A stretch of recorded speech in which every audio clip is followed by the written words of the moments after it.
GST, we've completed 3 years of GST and we're embarking on the fourth year with the anniversary on July 1, 2020.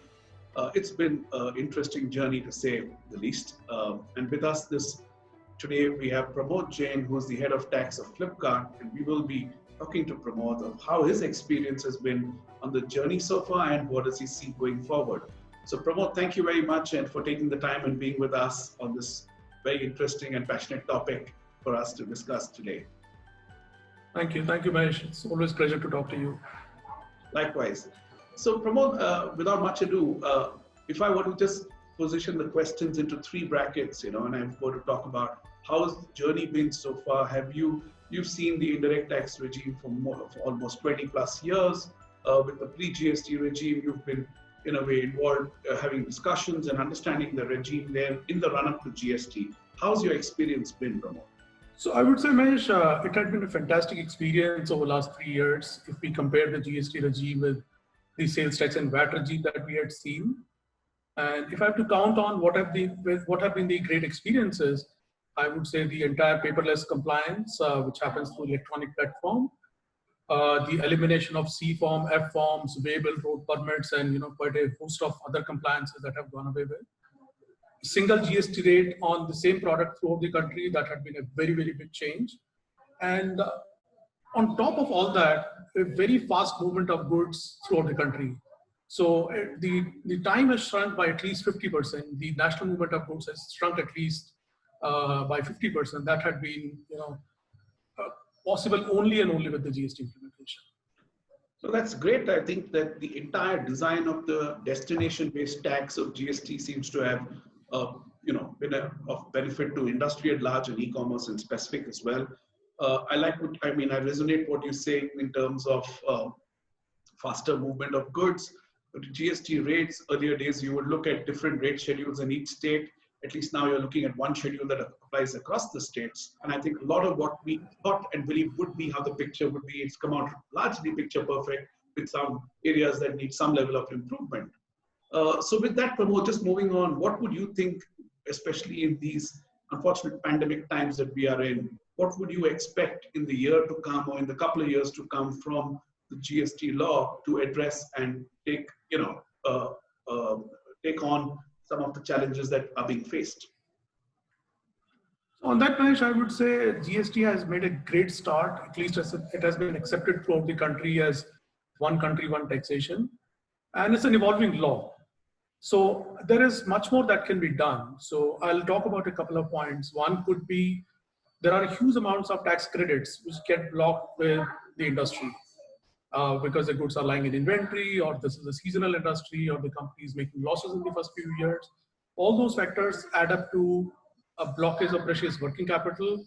And the most impacted sectors are the MSME sectors. So if more could be done about unlocking those credits, by either issuance of scripts, or there could be many other different ways also to unblock those credits, that will be quite helpful for the industry. Right.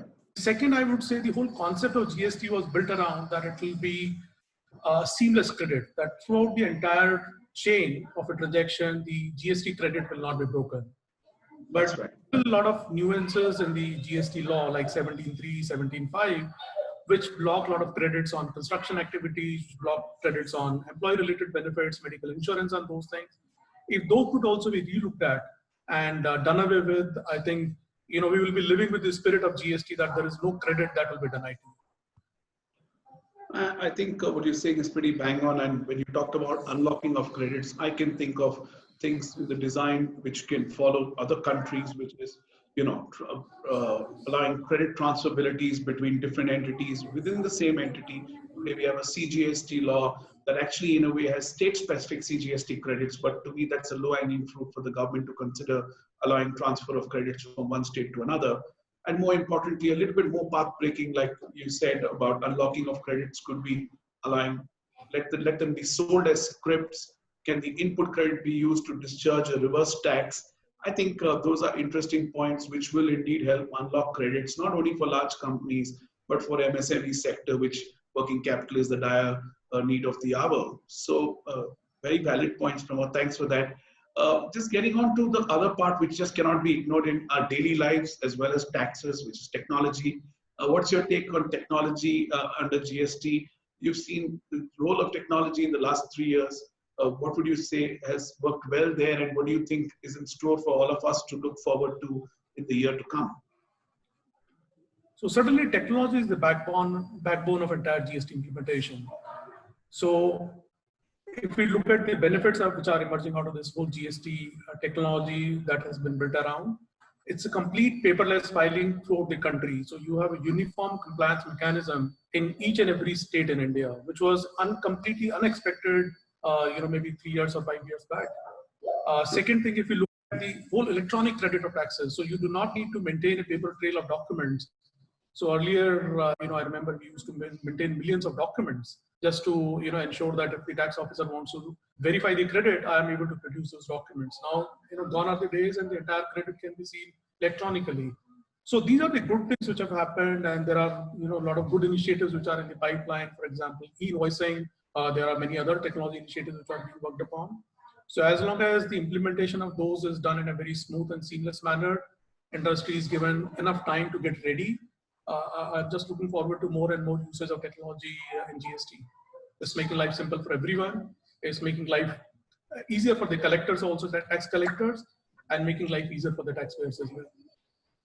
No, I think that's critical. The last part also is very important. What you said, it's not only about easing how we do business, it's easing the administration as well, because it becomes a very self-checking, system in place. And you talked about e-invoicing. It's scheduled to come in from October 1, 2020. We are 3 months away. That will also dovetail into a real-time reporting, which should ideally help the larger objectives of the tax administration to ensure that all transactions are appropriately recorded and credits are appropriately claimed. I would think that this path-breaking reform, I could not agree any more with you with that. It is clear that it is indeed going to help all of us. And let's wait with bated breath and see if we are on track. And like you said, it's important that we continue to be engaged with the policy makers, which they've always been welcome with us in the last 3 years and even prior to GST, to make the second wave of GST 2.0 on the technology front, if I were to call it, successful. Yeah. No, we are looking forward to, this has been a very positive change. The policy makers are more open, they are more transparent, and they are listening to the industry. Excellent. With that, many thanks, Pramod. It's a pleasure as always to speak with you and get your insights. Thank you once again for the time. Thank you, Mahesh. Great talking to you again.